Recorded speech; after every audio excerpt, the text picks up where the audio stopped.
is in between this range is also lies in between this. So this passband is useful for GSM.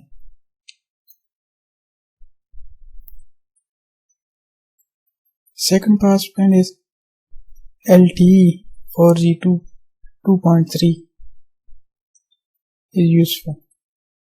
Going to mark.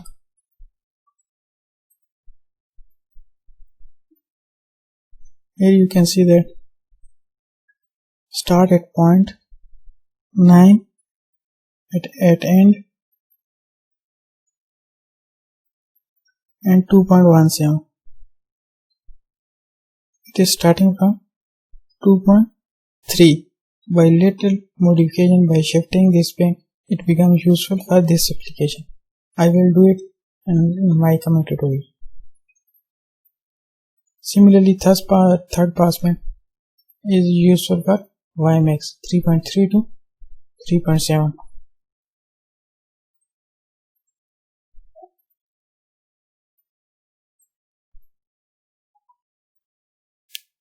The first range, starting range is 2.8, 3.2. By little modification, almost 3.3. By little modification, by shifting this band on this side,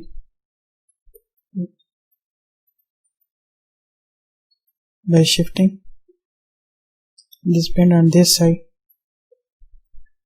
and by little bit shifting of this band on this side, we can make these bands useful for this application. For LTE 4G system, for WiMAX, and passband is already accurate for GSM 900. The shifting of band I will teach you in my coming tutorials. Thanks for watching.